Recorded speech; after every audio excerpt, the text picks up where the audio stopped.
Well, I think it's about time I showed this guy off. This is my next project that I've been working on. This is my 1917A1 water-cooled HMG Airsoft electric blowback. It's based on a CYMA CM050A that I have another video on of me unboxing. It's something that I and other people have done for years. Is just take, a gun by itself and put it into a chassis. To make something else. They don't manufacture these to my knowledge. I mean, people have custom made them. I've definitely seen videos and pictures before, but to my knowledge, nobody manufactures and sells the 1917 or really any water-cooled MG from what I know. I know that people obviously manufacture the 1919. I built my own one of those simply because I didn't want to pay $1,500 for something I could fall and break on, Same reason I haven't bought nods yet. So, but we might get there at some point. Anyway, not only did I build this to look cool, I also have plans for it, and I also want to take you through a little bit of the story about why I have an interest in this particular model versus a Vickers or one of the MG08s or a Maxim of some kind. And they're all kind of derivatives of the Maxim, although Browning had his own designs. So a little bit of background on it. Like I said, I've done this a couple times before. I just went ahead and I bought one that has, I bought an AK that has electric blowback. So as you may have seen in my other videos, you pull the trigger and the charging handle goes back. So it doesn't go reciprocate the full way, but you kind of get the idea. It makes it really cool to operate, to look at, to use. It gives you a good feeling when you're behind it, pulling the trigger. The ammo can is something I've been working on a little bit as well. It right now in its current state doesn't work really well. It will feed for a while and then it'll jam up simply because of, I believe, because of the length of the tube. The feeder that I have inside of here is not very powerful. It's a replacement one for, I think, an A&K box mag. Maybe a different brand, I don't know, but it was only $40. I didn't expect much out of it, just kind of wanted to test proof of concept with these things. So people have been making these things for years. I think they call them like, I can't remember, so I'm not going to say what they call them, but they have a name where you just put a feeder inside of a larger container and you can just feed and feed and feed forever. You can load into the top, you can pop this open and you can just pour more BBs in there. And theoretically, as long as you have a good battery in here and your motor doesn't burn up, you can just keep shooting and shooting and shooting. So that's kind of the idea with this thing, and I'm a little bit nervous about how well this is going to handle that given the fact that this reciprocates. So that's one extra moving part. That's good. That could fail. This also has, and by the way, get back to this ammo box. I do want to make it work. So I think what I need to do is, I was planning on leaving this long so that I could, on the tripod, I could leave the ammo box down here on the ground. What I think I need to do is just keep using a mount. And right now this mount isn't very straight, as you can see. This is the tripod for the 1919. It still needs some work. I think I need to make these legs spread out a little bit more. Number one, for the look, and number two, it's just more stable, because right now it's kind of leaning over to this side. That leg's almost off the ground. So, but yeah, I need to shorten this up, since I'm going to be mounting it on this. Shorten it up and have it just go right up into the feed right there. So right now you could either feed this with an AK magazine, which would look pretty stupid. I've heard of people like using shorty magazines, and I like the idea personally of using like a mid-cap M4 mag or a mid-cap shorty AK mag, because number one, if it's a shorty, you can kind of hide it up in there, and number two, if it's a shorty, you've got about 100, maybe, I've seen some like go down to 90 rounds. I've seen them up to like 190. So anywhere in there is about a belt of ammo. I mean, some belts come in 50 rounds, some come in 200. So you can just link them together basically in the real world, but it's airsoft. You'd be pretty much reloading this thing about as often as you would an actual machine gun if you were to just get mid caps and slap them in there, which back when I had my Kelly #1 first MG, I did have to do that at one game, and I liked it because it was more challenging. Like, the reloads are fun. Like, don't get me wrong, I can hose people down all day, but I the reload's really fun. So it's part of the game anyway. So enough about the ammo hopper. This was painstaking. This is kind of, I need to make sure whatever mount is on is beefier, because right now you can see it's kind of like it's trying to push to the side, where the other mount that I have outside, the 2-point mount that I'll get another video on, it holds it nicely. This one was kind of just thrown together last minute so I could have a tripod for a game, I think 9 months ago. So it hasn't seen much action, and I haven't really messed around with it, so I don't know. I didn't know that was wrong before I put it on here. Basically, it's going to get fixed. So enough about the magazines. This is the top cover. This is kind of the same dimension as the real one. Well, it is pretty much, to my knowledge, from the specs that I found online, the same dimensions of receiver as the real one. This is, as I've stated before in my 1919 video, Kelly number 1, or Kelly 2, I'm sorry. This is an extension arm for a light pole. So basically you would have, like, imagine there's a light pole up here coming up. This is the arm that comes out, and then there's a light on the end of that. I am an electrician, so I do this kind of stuff for a living. So I took these down. I'm like, hey, this is pretty close to the right size for this. Why don't I just keep this? It's just a hunk of aluminum, and it is nice because it's aluminum. It's not steel. It's much lighter, much easier to work on. The only thing I'm going to have problems with is potentially it warps if I'm using like 2 different metals together, or if it gets really humid. I mean, troops in Vietnam had that issue with their M16s. The bolts were made of aluminum, and they would warp, which is why the M16 got a bad rep at the beginning of the war. They fixed it by the end of the war, but it got people killed. So anyway, that's not going to happen with this. I'm just saying the aluminum could warp. A lot of things could happen. I've had people tell me, one person really, just tell me that it looks a lot cleaner, which is awesome. I'm always open to constructive criticism. Cleaner, I'm assuming, than Kelly 2 or Kelly 1. I think Kelly 1 looked pretty clean, but the layout of the gun just wasn't right. The mag was back here, so you could use the grip. It made sense at the time for it being what it was for players on the field to use that we were hosting games at. It made sense at the time, but when I took it out, it's like, this feels kind of dumb. Let's try to fix that. And this is almost just as dumb, but it looks a little bit nicer. It looks a little bit cleaner than my last one. So this is just literally, to pull the trigger, I just put my finger through this little ring of wire. Like, this is like bicycle brake line. I've used it for a couple of different things. I've used it for my Carl G. I actually used it for Kelly 2. But this one is literally just the cable instead of some kind of like bolt reciprocating mechanism that pulls it back. So number one, it's going to save a little bit of weight because ounces lead to pounds and pounds lead to pain. And number two, it looks like there's nothing there. So it looks a little bit cleaner, other than obviously being able to see the grip, which, I mean, we're suspending disbelief here. So if you like movies with dragons or like, stuff like that, that's kind of what we're doing. We're pretending that this is a machine gun. That's kind of the whole point of Airsoft, is to just have a fashion show and pretend, right? So that's what we're doing. This is, that's a flip-up sight. It has the, I don't know, some kind of aperture. I don't know what exactly you'd call this kind of sight, but basically you have holes. This is actually an old TV mount part that I chopped off. This is like where you could adjust where you want to put your screw in. But that's like, it just hinges, so that's like your iron. Like if you're going to be on the back of a vehicle or something like that, which I'll get into that. That's another exciting piece of news that I have. But if you're going to be on a vehicle and you want something like stupid easy and simple for reference, that's what you would use. You can actually line, I don't know if you can see it, there's 2 holes here. You line these up with the 2 screws on the very end of the 2-hole strap, and you've got a good sight picture through the slit here. But this, eventually I might take this out and I might try to range it in and make marks and maybe make little indents with the Dremel about what's what, what ranges I can get out. And it's gonna be a lot of messing with the hop up, a lot of this, a lot of that. So, but yeah, I almost skipped it.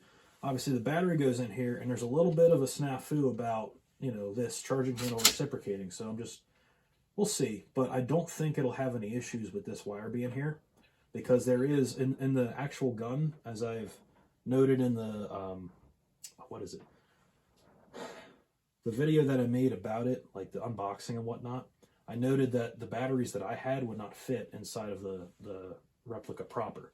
So I don't have that issue now. Obviously, I've made my battery box a lot bigger, so it should work out nicely. This is the water jacket. Obviously, it's not full of water. Why would I do that to myself? This is 3-inch EMT. This is purely scrap. If my boss is watching, all of this stuff is scrap. This is stuff that like didn't have a home. I've got a connector with no lock ring, little EMT connector. Got a little piece of EMT. Like if it's too short to put in the pipe rack and it's too long to keep on the van, I usually end up, you know, hey, that's cool. I could use that for something. This is obviously an A2 M4 grip. It's got the little nub for your forefinger. And yeah, that's pretty much it. I wanted to make something out of wood, but I'm not that good, man. I'm just not. I can like see things and visualize them and put them together, but when it comes to focusing on one little piece of a project and just working on that one little piece for like hours and hours and hours, I can't do it. I don't have that kind of attention span, I guess. So, but yeah, the water jacket, EMT, I took two slugs from a hole saw, and shaved them down to fit into here, and then I caulked it. And obviously you can see I did a pretty crappy job, not proud of that, of caulking it.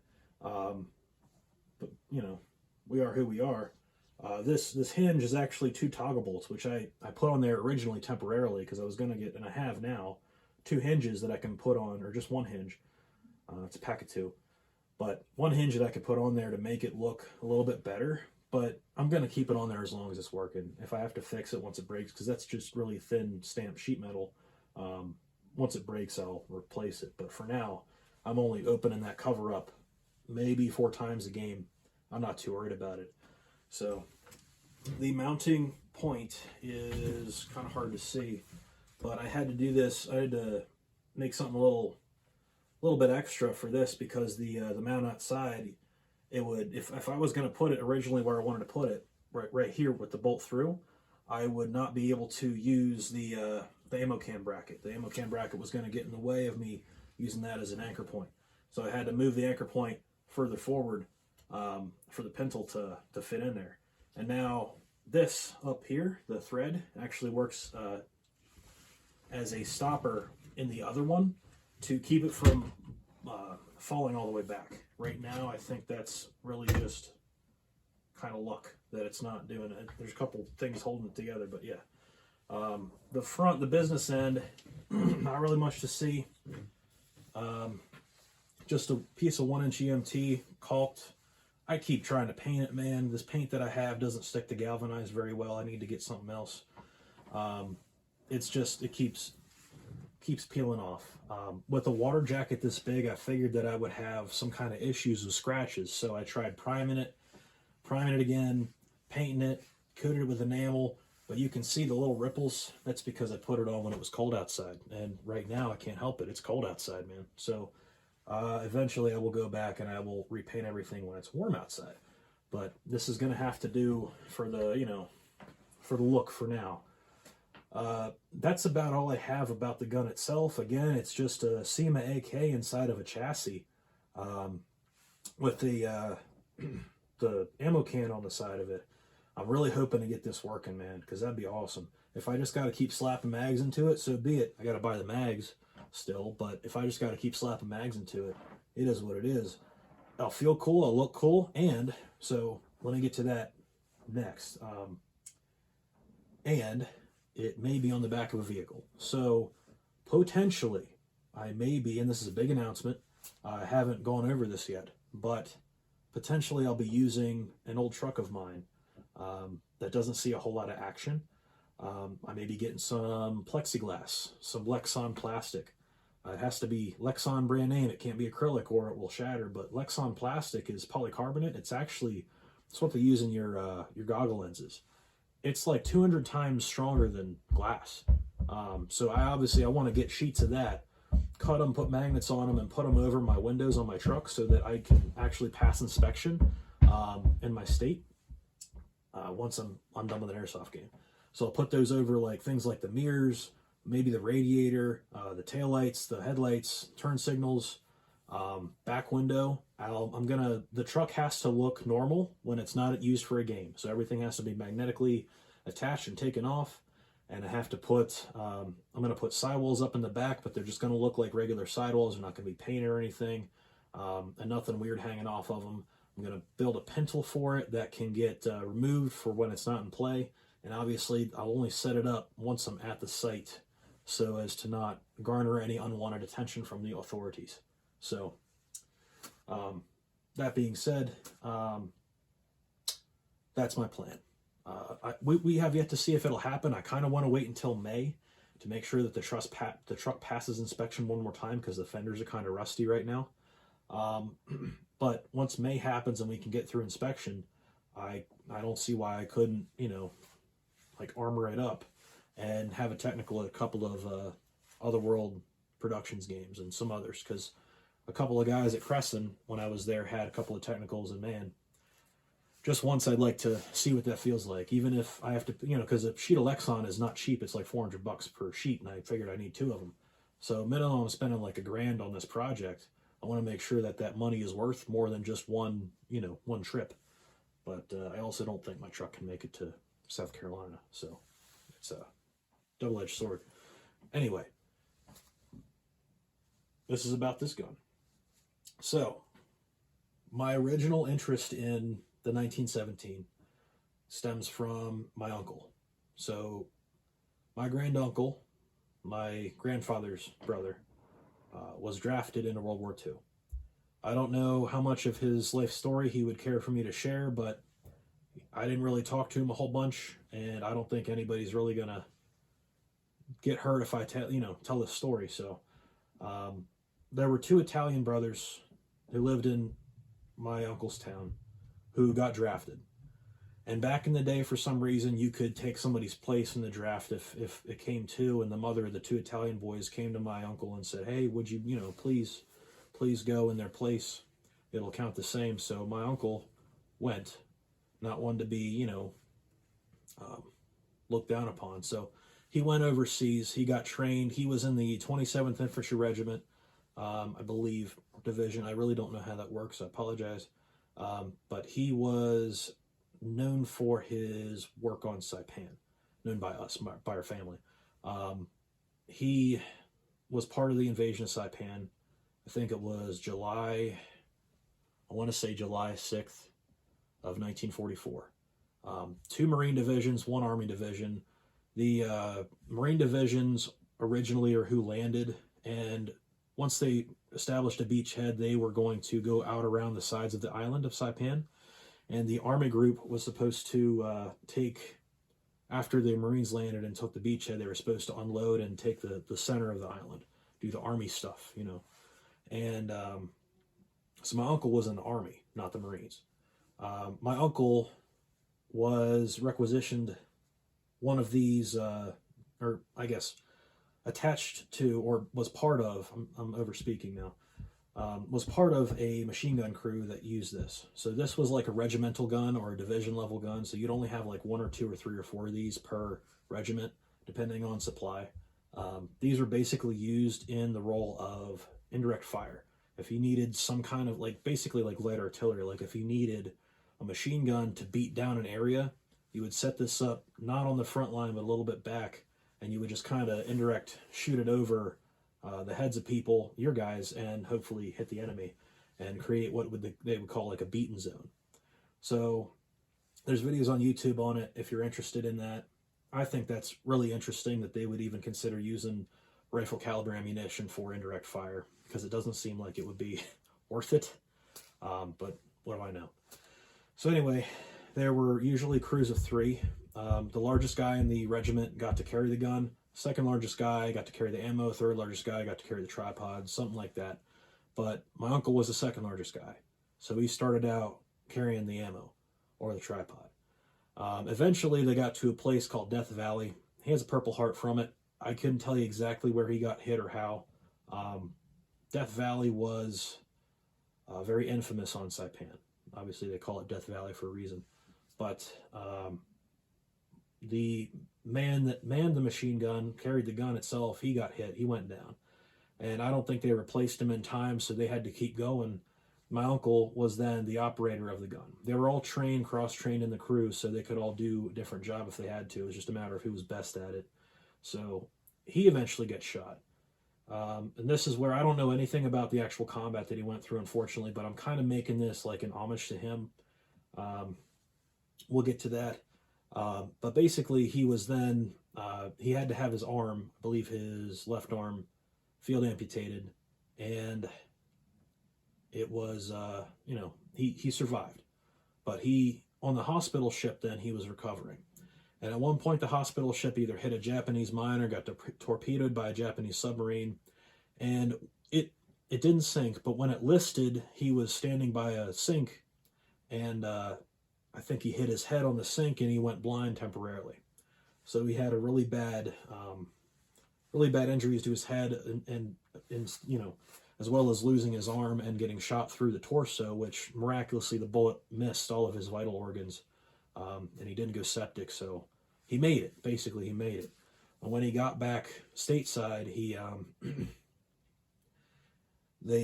there was a program that after the war ended, you had to give veterans jobs because they went and fought. They deserve a place in society, right? So he went to the local mine because that's the kind of country that he was from, and went to the local mine, coal mine, and asked if he could work, and they kind of laughed at him like, I don't know what you could do with one arm. He said, can you climb a ladder? He said, yeah. So he went and, you know, he did painting and cleaning and stuff like that at the mine for a while. And then eventually my grandfather went to college, first person in my family to do so that I know of on that side, and started a farm. And then my uncle worked for him from that point on. Now, as you can imagine, being a man with no arm, with, you know, very little to contribute to hard labor, my uncle was a very bitter person to the day he died. It's something that I really regret. I don't really want to pull anybody's war stories out or battle stories out. I didn't want to pry because I know it was a sore spot, but I don't wish that life on anybody. I mean, he lost all that stuff when he was 19. Imagine going through life without that. I know there's a lot of people out there that have that and worse, but most of us, we have all our fingers, all our toes, our eyes, our ears, our nose. So, you know, I tell my guys on the job site, you need to put your eye protection on. I can't imagine going a day without even one eye. So, anyway, I'm rambling.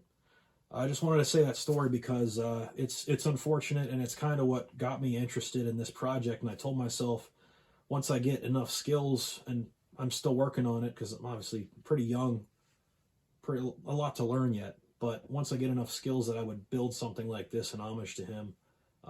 Not that I think that I would ever go through anything like he would with it, nor hope to, but I just think if I can even relive like a fraction, like 1/100th of what he had to do, maybe, you know, just out of respect. I don't even know what I'm saying anymore. But yeah, nobody's really made anything like this before. Maybe a couple people. But if you want to make them, they're not very difficult. You just have to get the right, I got lucky, I got the right chassis. That's really the hardest part. Everything else is just putting pieces together, painting everything when you're done. So, you know, get a grinder, get a hacksaw, sawzall, a drill. Tape measure is really important. God, I couldn't have done that without this. So, anyway, long-winded, but I hope you guys enjoyed the walkthrough and the story. It is, I'm not going to do like a chrono or anything because it's the same setup as what I already tested in my last video. So if you guys have any questions, comments, concerns, let me know. Feel free to share. Yeah, I'll see you guys in the next one. Thank you.